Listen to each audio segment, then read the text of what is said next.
your sales is almost capped at where your mindset is. 100%. And that's why some people can come in and just be killer sales just because they Right. believe in themselves Yep. and they're confident. And some, same pitch, same strategy, Right. same this, but their mind blocked the sale already. So just that alone is mind blowing. Yes. Yeah. So I have a question for you. Anytime I talk to you, I always try to pick your brain. Right. I have a question for you. So let's say Mhm. you have a person in the company. I Right. can actually think of a couple right now on the top of my mind.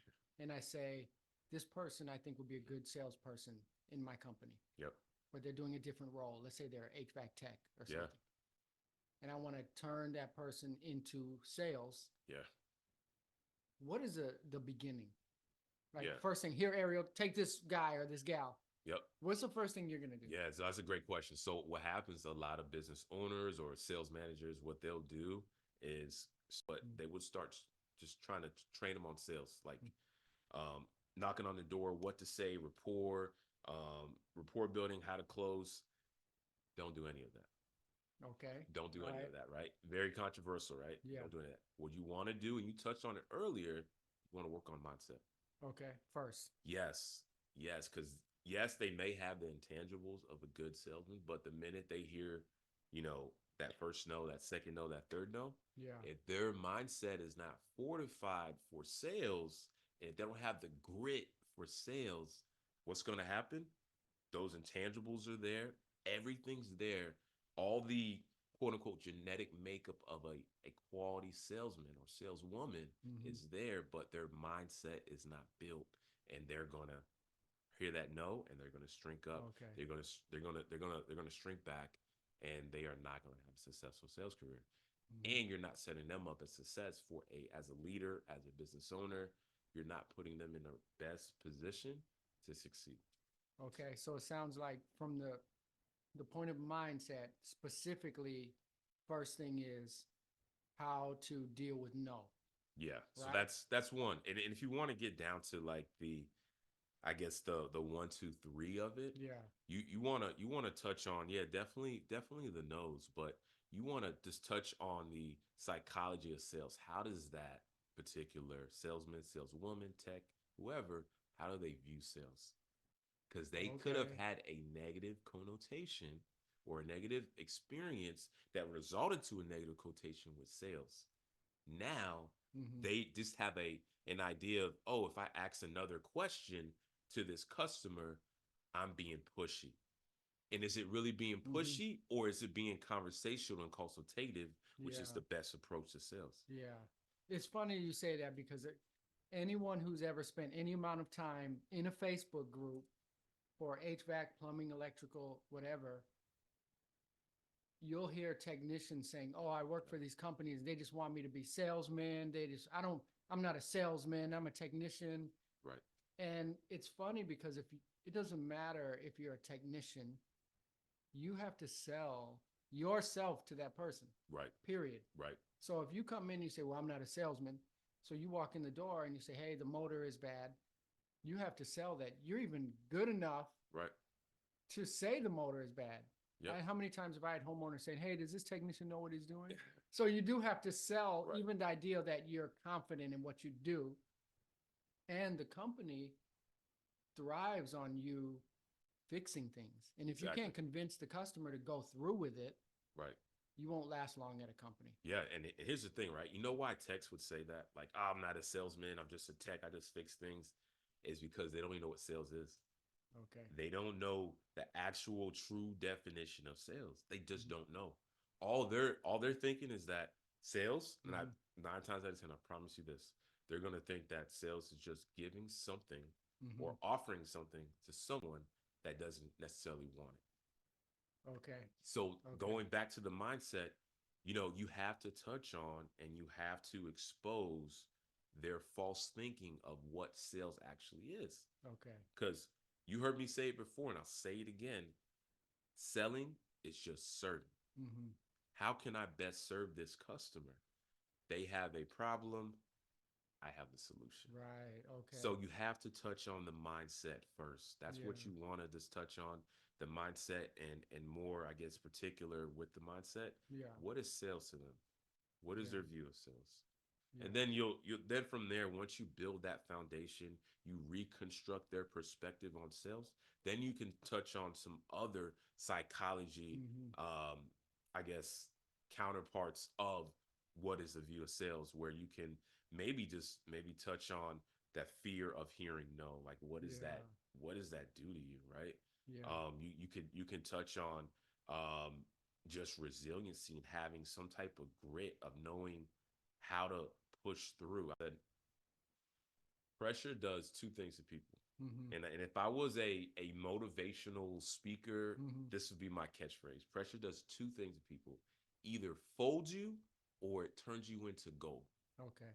right? Hmm. It's either going to fold you or it's going to mold you Yeah. into something a lot better. So, you know, talking about psychology and mindset, salesmen or techs are going to feel pressure.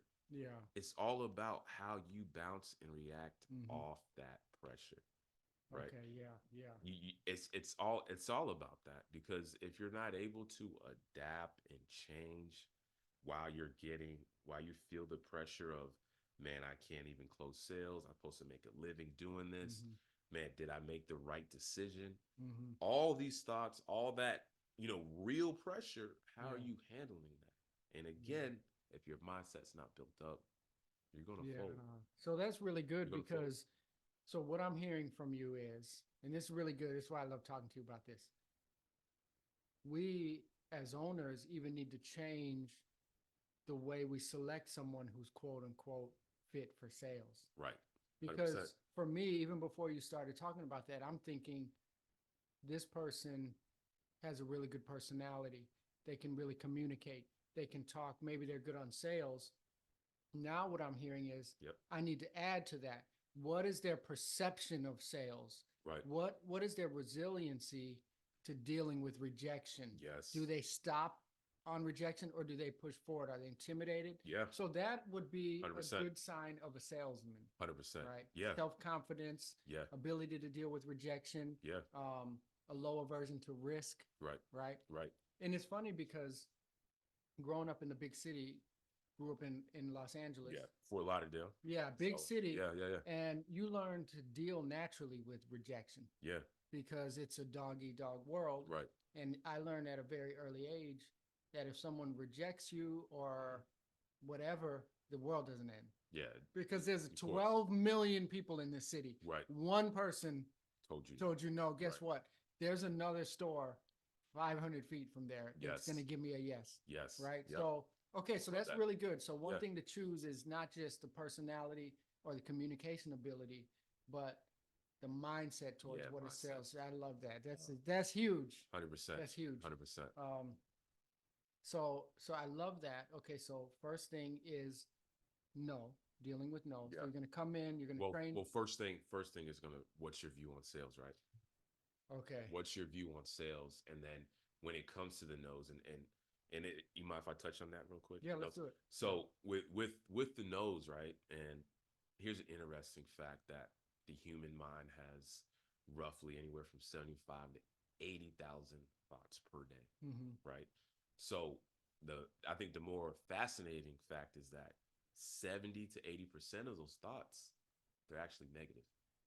Wow. Okay. So you're getting ambushed by all these negative thoughts every single day. Mhm. On top of, if you're in a sales role Mm-hmm. in home service business, you're hearing no, especially if you're a door knocker, you're hearing Yeah. no a lot on top of the negative thoughts. So it's how are you counteracting Mm-hmm. those no's, those thoughts that you have, and obviously, I know a lot of folks that are, Delta, Green Berets, Yeah. Special Forces, and talking with them, the best way to get through an ambush Mm-hmm.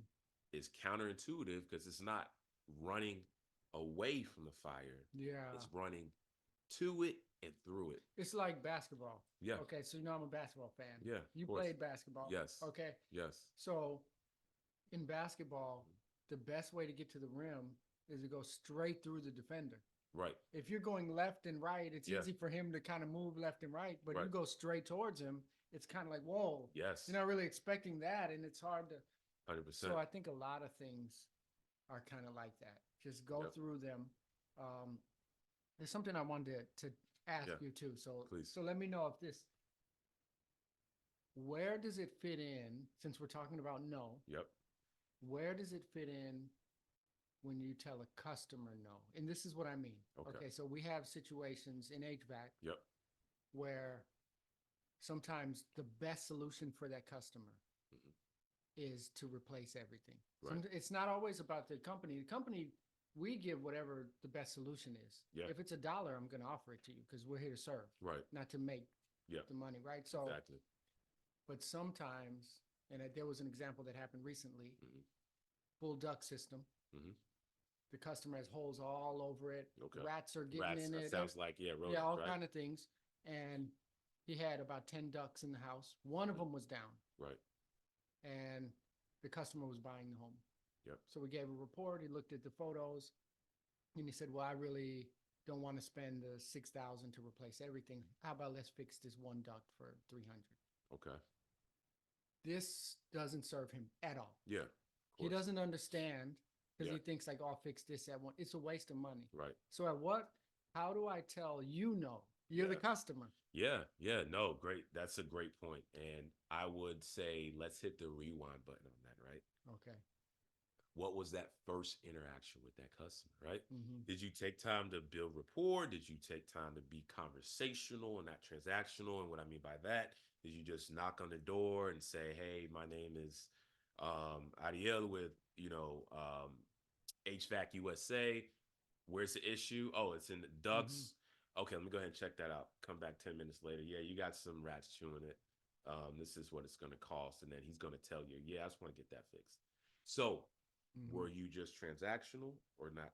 Or were you being conversational, right? Okay, so it started before that. You're thinking It started okay. way before that, right? Okay. Because what happens is when you're building rapport, being conversational over transactional, when you're asking the right questions, the Mm-hmm. consultative questions, because at Sales Elite, we believe the best form of selling is needs-based selling Mm-hmm. because you're going to speak to the customer's needs, not so much to your needs, right? Yeah.